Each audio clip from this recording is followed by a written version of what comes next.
What about Woodstock, the original Woodstock? Now, as far as its press goes, oh my God, that must be the nirvana of rock concerts, right? Well, Doc, Insomnia brought out a lot of great comments early in the stream about that. You know, sanitary needs were not met at that concert. Food needs were not met at that concert.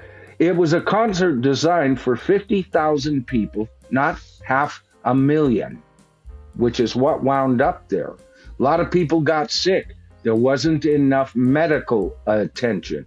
Then we talk about Altamont.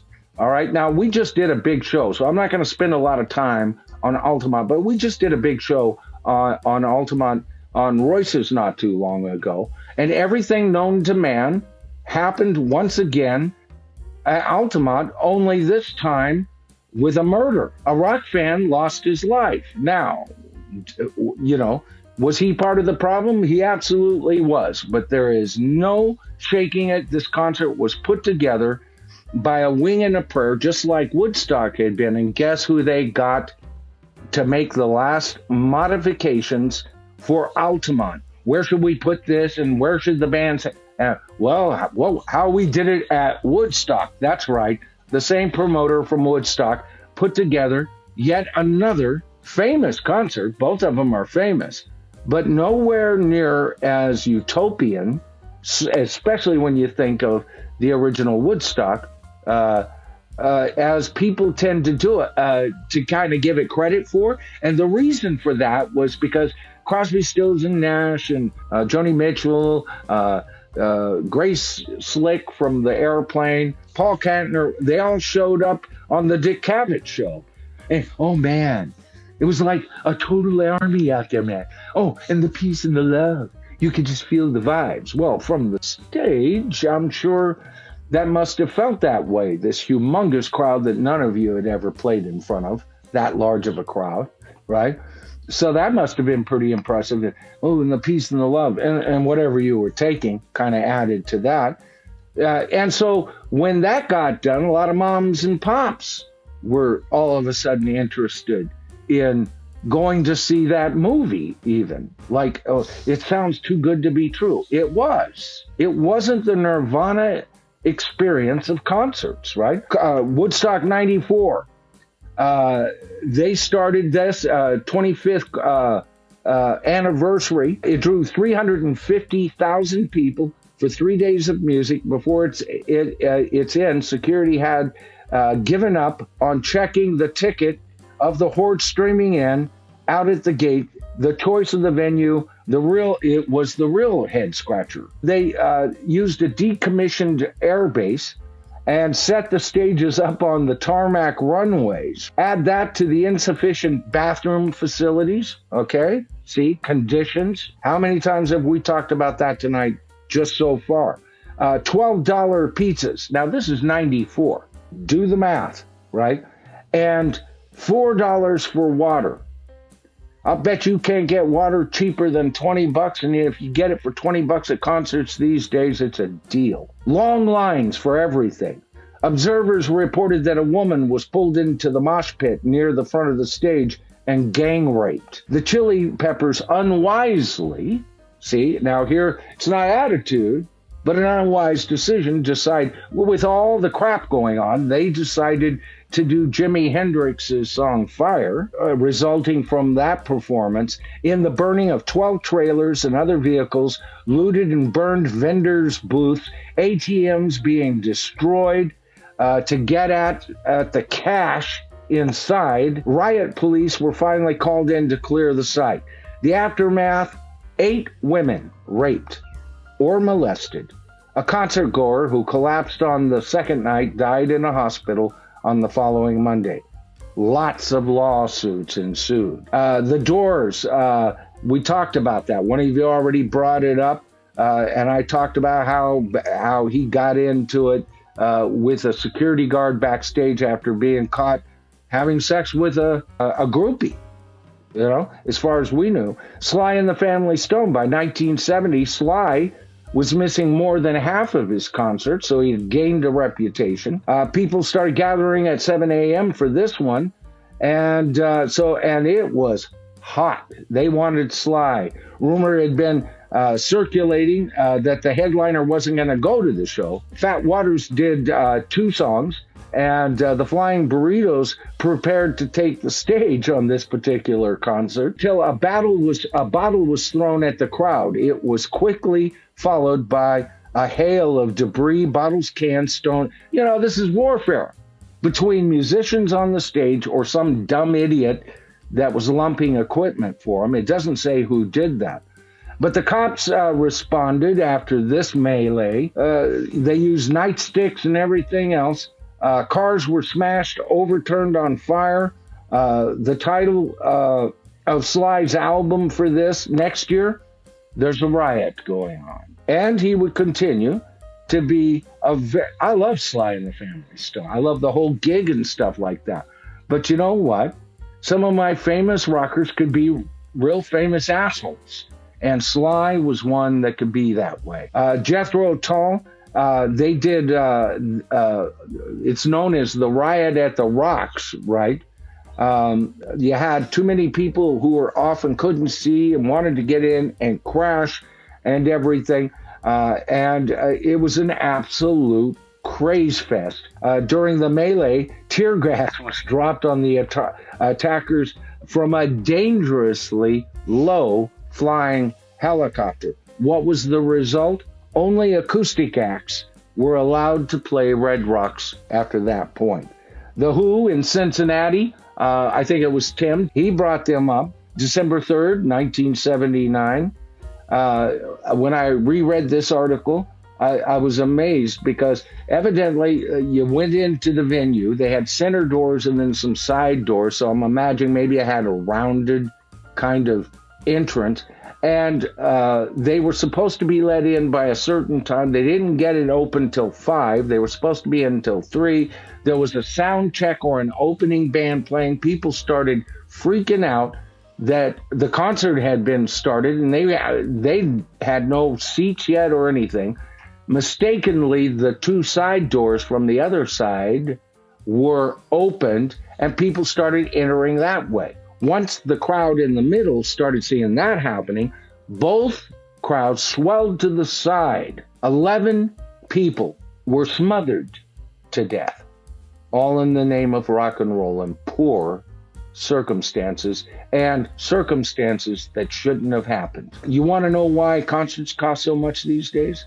They have to be insured these days, folks. And it's acts and concerts like that, like especially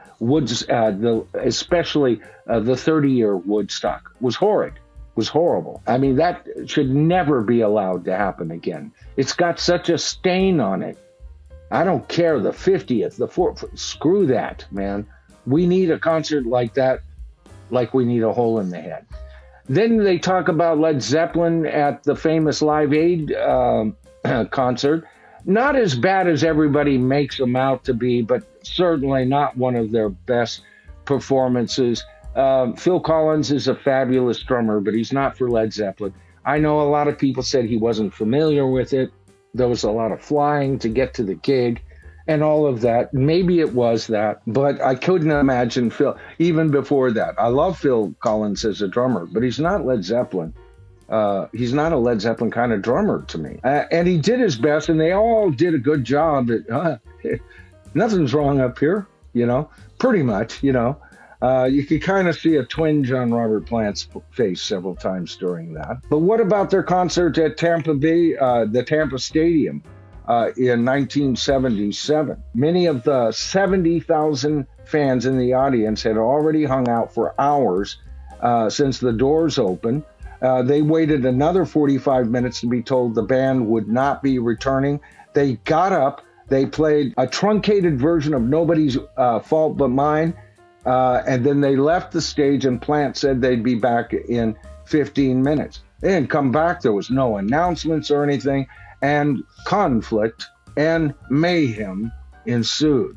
The Grateful Dead at Deer Creek Center in Indiana. There was a lot of latter-day deadheads in the audience. Some 3,000 or so of them jumped over and tore down a fence. This is where they were outside the perimeter because they didn't have the tickets to get in. And they thought, it's the Grateful Dead, man, we're all getting in. And they rammed it down. Later, Garcia, he called the audience fools and saboteurs. And then they admonished their fans, reminding them that the Dead is about higher consciousness, not drunken stupidity, and warning that the spirit of the Grateful Dead is at stake. And I was never a Deadhead, but I knew Deadheads, and they were always cool people. They were just rabid fans. And this new group, Touch of Grey came out, and then the rest of the world woke up to them. I love Touch of Grey. I never woke up to the Dead. I just never did. They're a great band, and there are some fabulous stuff they've done. But as far as a full album of stuff, I never did get into it. But I certainly respect any of you Deadheads. It was at the Cow Palace. I know. I was there. This is one of rock's most infamous concerts. It's on a special DVD collection you can get that PBS put out. The 50 years of rock and roll or whatever. And this was considered one of the biggest concerts of all time, mainly because of what happened. Doc said some disasters turn into legendary myth, and it certainly did. Like Keith Moon passing out in a mid-set after taking some kind of horse tranquilizer. Townsend then asking if anybody in the audience can drum, and actually find one. The Kid finished the set in Mood's place and became a legend. A very important part of the Who lore could have ended with Keith Moon dying on stage. Yeah, he was taking some serious stuff, and then they had to give him cortisone to get him revived. He came back, tried to play Magic Bus and couldn't finish that. He left again, and he was never to return. It started off with a fist fight I saw with him and Keith Moon. They said how many punches, I don't recall. I've already said that. And to tell you the truth, talk about how an audience can be a good audience or a bad audience. The audience was great that night, and I knew they were lit to high heaven.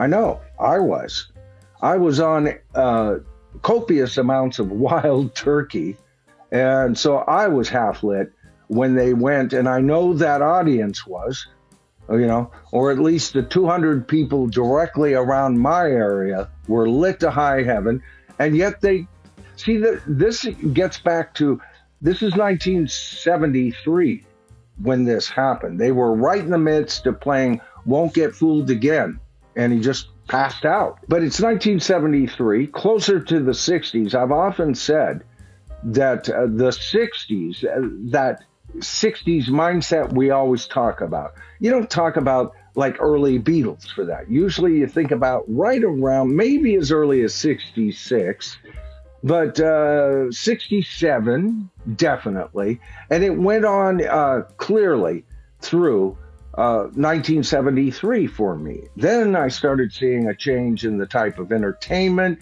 the type of radio that was coming out. We were getting more single artists. We were getting more singer-songwriter bands that were known to put out fluff stuff and everything else like that. But the 60s and the Who were absolute. As a matter of fact, I was late to get to the Who in my life, folks. I just never dug them, the stuff I heard from them. Now, stuff that I love now. But what happened was, of course, Who's Next came out. And I heard that, and I loved it. Now, friends of mine kept saying, go get Tommy. And the years before that, go get Tommy. And I heard it at a friend's house, and I go, it's too much low-key stuff on that for me. Low-key, not as in Loki versus Thor, right?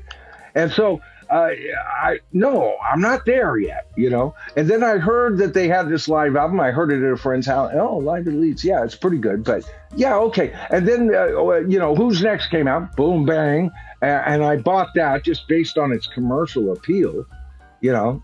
And I was playing in a band, and my bass player, Kent Matowitz, he'd bring out Live at Leeds. So finally, I started listening to Live at Leeds. And I go, yeah, got to get that. So I got that. And then through his encouragement, we were all doing janitorial work. That, you know, I was 18, right?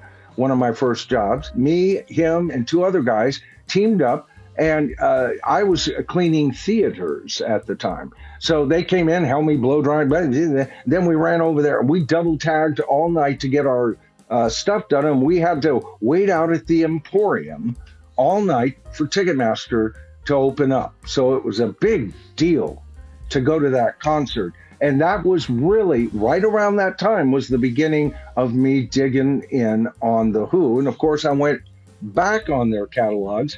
And I have my favorites, and sometimes, to me, The Who is like definitely in my top 20 bands. They would not be one of my top 13 bands that we always talk about. Oh, yeah, Noland's going to talk about Mount Rock Olympus right about now. Yeah, I am. But dig this. When I gave the vote over to you folks, who are a lot more intelligent than me, to vote on, because I had my original top 13 bands. If you want to know, go to my channel page, hit the More button, and it'll show you how many views I have, how long I've been on YouTube. But at the top of the page, you'll see the 13 bands of rock and roll. And you guys voted The Who, as the 5th greatest band in rock and roll, only being beaten out by the Rolling Stones, Pink Floyd, Led Zeppelin, and the Beatles.